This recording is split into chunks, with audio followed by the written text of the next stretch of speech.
안녕하세요. 여러분들의 작은 강점도 제대로 살려서 합격시키는 강점 면접 전문 조스플라이 세연입니다. 반갑습니다. 반갑습니다. 네, 여러분들 되게 가고 싶은 금융권 신한은행 채용을 시작했습니다. 네. 요즘 제1금융권 회원 일반직 채용 참 많이 안 나잖아요. 그래서 준비 많이 하셨던 분들 계실 텐데 저희가 자소서뿐만 아니라 좀 핵심적으로 나를 좀 어떻게 차별화되게 쓸 수 있을지, 또 신한은행 돈도 많이 주는데 또 서류도 사실 좀 어렵다고 하잖아요. 맞아요. 그런 모든 어려움을 저희가 오늘 최대한 도와드리도록 하겠습니다. 네. 일단은 전형도 조금 좀 달라요. 그래서 그런 부분과 좀 차별화된 부분 어떻게 해야 되는지 지은쌤이 좀 얘기해 주실 수 있으실까요? 네, 저희가 자소서까지 잘 쓰실 수 있도록 도움 드릴 건데요. 우리 이제 그 이전에 우리 신한은행의 최근 행보, 트렌드에 맞아요. 대해서 좀 잘 아셔야 자소서도 좀 색다르게 쓰실 수 있을 것 같습니다. 우리 작년 2021년부터 디지털 리터러시 평가가 도입이 됐어요. 그래서 작년에 혼돈의 카오스, 이거 뭐냐. 그래서 작년에 저희 시험을 보고 합격한 친구가 있잖아요. 그래서 그 친구분께도 많이 물어보고 해서 저희가 좀 잘 요점만 알려드리려고 하는데요. 우선은 그 필기 시험에서 그 NCS와 디지털 리터러시 이렇게 1, 2교시로 나눠서 시험을 보게 됩니다. 그래서 NCS는 재작년이죠. 우리 작년에 조금 축소가 됐고 이제 디지털 리터러시 평가를 보는데, 그러니까 이름이 좀 어마무시해서 그렇지 사실상 그렇게 어렵진 않았다고 합니다. 그래서 크게 두 가지로 좀 나눠봤을 때 이제 알고리즘에 대한 문제와 상황에 대한 대처 문제 이렇게 나눌 수가 있을 것 같아요. 알고리즘 듣는 순간 너무 어렵다. 너무 나랑 상관없는 네, 거 알파고 같은. 아니에요? 네, 근데 이제 뭔가 이렇게 기계적인 게 아니라 이렇게 논리적인 추론에 가깝다고 합니다. 그래서 인터넷에 그 알고리즘 순서도 치면 이렇게 나오는 그 도형이 있어요. 동그라미, 마름모, 네모 이렇게 그림이 있어요.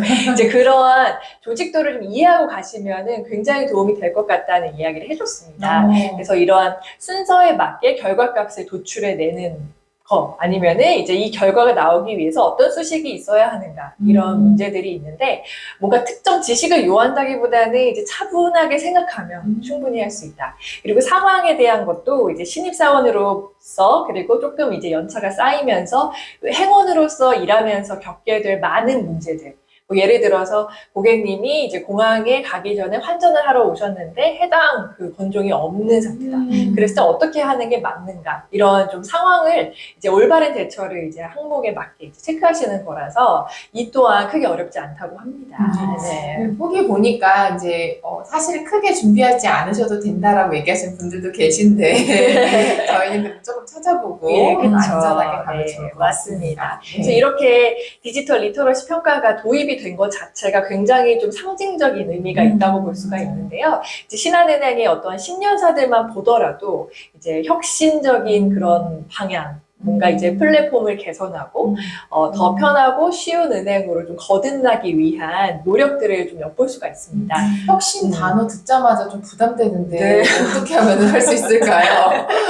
네, 그래서 우선은 이제 우리 행원으로서 좀 디지털 역량을 조금 강조하는 게 중요하다라고 저희는 판단을 했는데요. 이제 디지털 지식을 알고 기계를 잘 다루고 이런 게 아니죠. 어떠한 데이터를 기반으로 생각하고 행동하는 역량, 이렇게 봤을 때 이제 고객께 맞춤 추천을 하더라도 뭔가 왠지 필요할 것 같아. 약간 감에 의존하는 게 아니라 어떤 고객의 데이터를 바탕으로 유의미한 정보를 뽑아내고 거기에 맞춰서 이제 응대를 하고 추천을 하는 그런 정도입니다. 그래서 그동안 여러분께서 고객 응대 하셨던 내용들에서 조금 약간 데이터적인 내용을 살짝 입힌다, 추가한다. 분명히 그렇게 하셨을 거예요. 그래서 그 부분을 좀 생각해서 녹이신다면 좋을 것 같고요. 이제 4번, 4개 항목 중에서 뭐 1번이나 뭐 3번, 네, 뭐 이런 4번, 뭐 이런 데에다가 이제 좀 전략적으로 넣어 보시는 거를 추천을 좀 드리겠습니다. 많이 안심이 됐네요.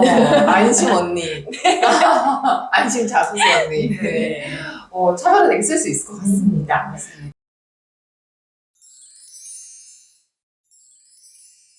네, 그럼 항목별로 근영쌤이랑 좀 말씀을 드릴 텐데요. 이 항목이 4개 항목이고 천자이네요. 생각보다 많아서 또 근영쌤이 어떻게 하면 이 천자 잘 쓸 수 있는지까지 다 말씀드릴 겁니다. 맞습니다. 네, 그럼 1번 항목으로 바로 넘어가 보도록 하겠습니다.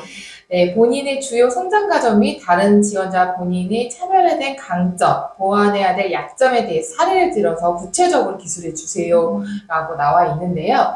실제로 이제 여기서 넣어야 되는 게 성장 과정, 주요 성장 과정이고요. 그리고 다른 지원자에 비해서 본인이 갖고 있는 차별화된 강점, 보완해야 될 약점. 근데 왜 장단점이라고 안 쓰고 차별화된 강점, 보완해야 될 약점이라고 썼는지 부분도 조금 고민해 보시면 좋을 것 같은데요. 또 여기 사례를 들어서 이제 구체적으로 얘기해 주라고 했어요. 그래서 4개 항목들을 전체적으로 보시고 일단 사례를 나를 어떤 키워드로 쓸지를 이제 미리 정해 놓은 게 좋을 것 같고요.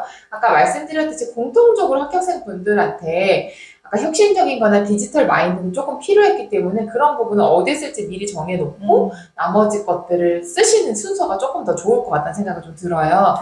그리고 이 부분은 좀 근영쌤이 아까 언급해 주셨던 부분인데 성장 과정이랑 좀 설득력 있었던 부분인데요. 성장 과정이랑 강점, 약점을 저는 따로따로 생각을 했었는데 이거를 어쨌든 항목의 한 부분을 좀 주목해 보면 좋을 것 같아서요.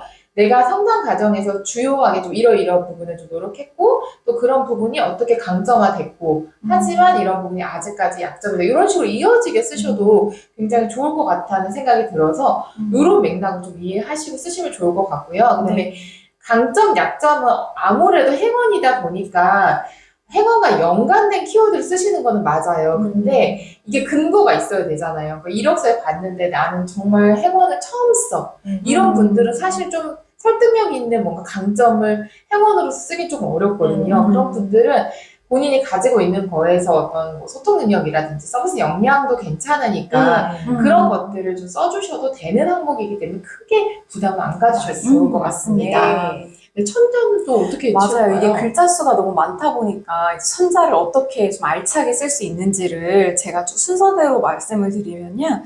성장 과정이랑 강점을 한 80% 잡고 뒤에 20%를 이제 약점 쓰시면 될 것 같아요. 네. 그래서 앞에 이제 성장 과정을 쓰실 때 보통 성장 과정을 이제 대학교 졸업 이전을 기점으로 두고 많이 쓰시잖아요. 그래서 대학 졸업 전에 뭐 어떤 대외 활동이나 뭐 학업에서 본인이 뭔가 이룬 게 있는 경험을 쓰시고 실제 그 경험을 통해서 본인이 갖게 된 가치관에 대해서 좀 잘 녹여보시면 좋을 것 같고요.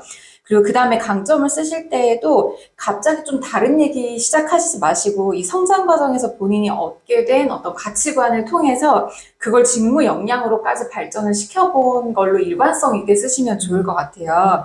그래서 실제 이제 그 직무 강점을 쓰실 때 그 직무에 관련된 경험을 좀 녹여보시면 좋을 것 같고, 그리고 뒤에 단점이 사실 좀 어려운 부분인데, 아직 이런 점이 부족하다는 걸 녹이시면 좋을 것 같아요. 근데 이제 성격적인 면을 좀 녹인다기보다는 아직 내가 이런 지식이나 전문성 부분에서는 조금 부족한 게 있고, 그걸 알고 있고, 그래서 현재 그걸 채워나가려고 어떤 노력을 좀 하고 있다라고 쓰시면 크게 무리 없으실 것 같습니다. 네. 좋습니다. 네. 2번으로 바로 넘어가 보도록 하겠습니다.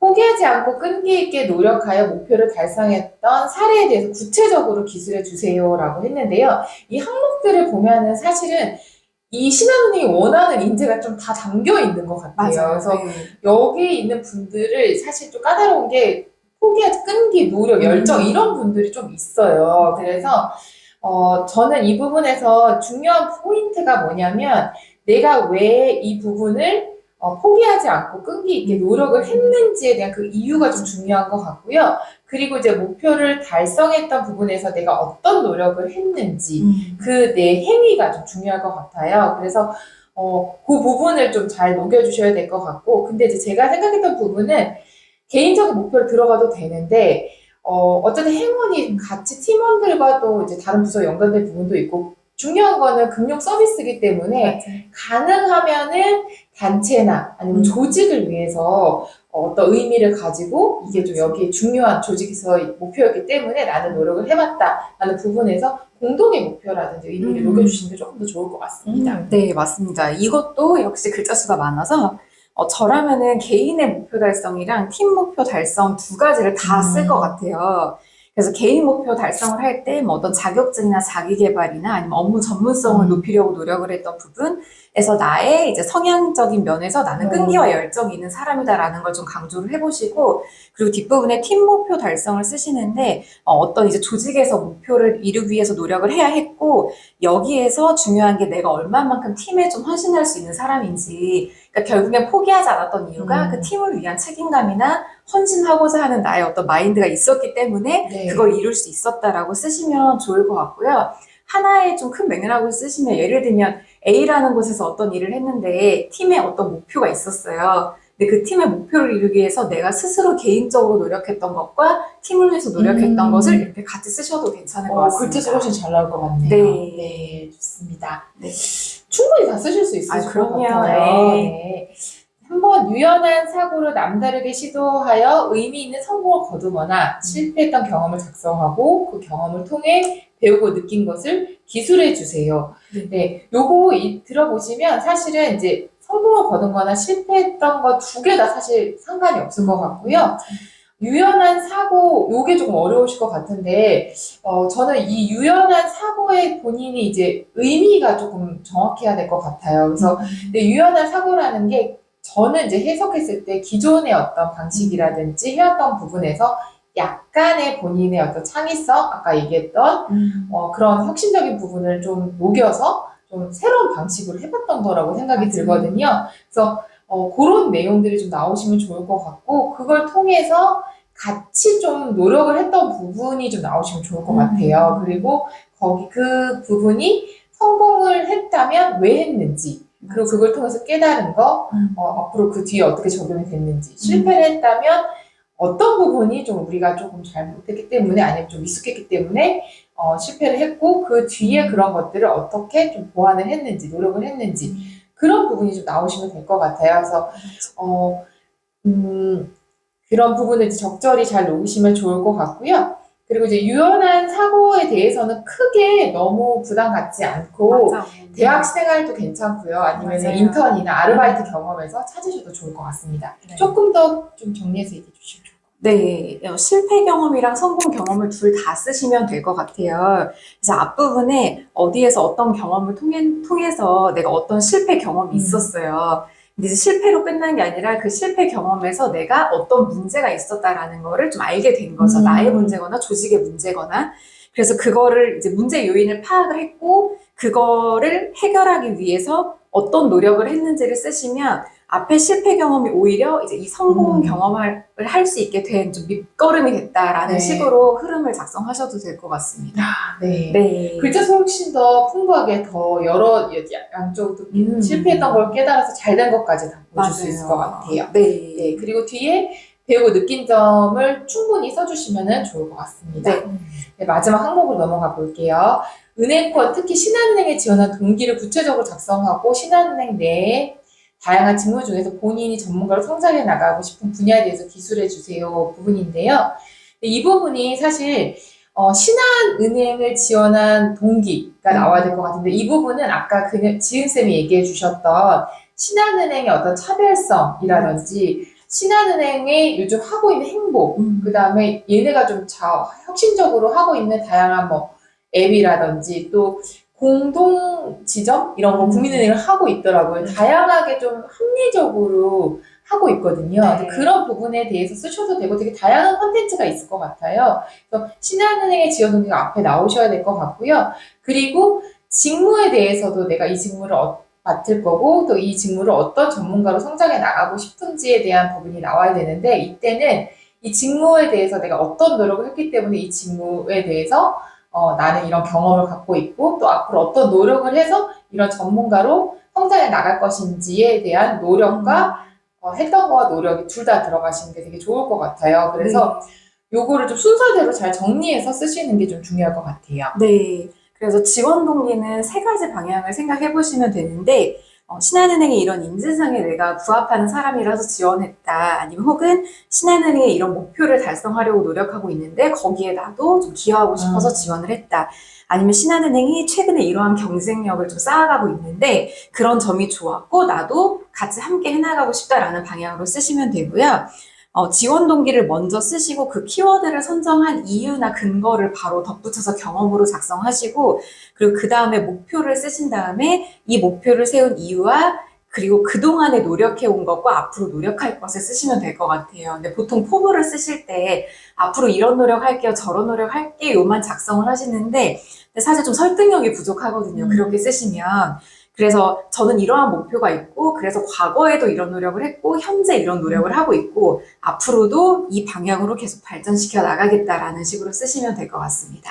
네. 네. 그리고 이제 4번에서 제가 이제 좀 합격생 분들의 자소서를 봤었을 때는요.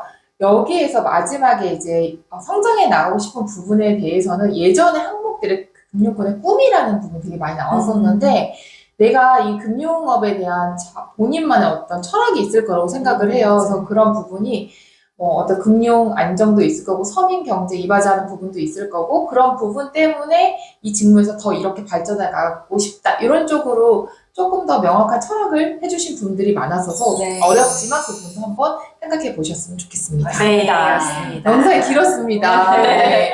저희가 알차게 좀 찍어봤는데요. 신한은행 전형이 많긴 하지만 오래 기다리신 분들 꼭 지원해 보셨으면 좋겠습니다. 네. 영상 도움이 되셨다면요. 오랜만에 구독, 네, 좋아요 부탁드립니다.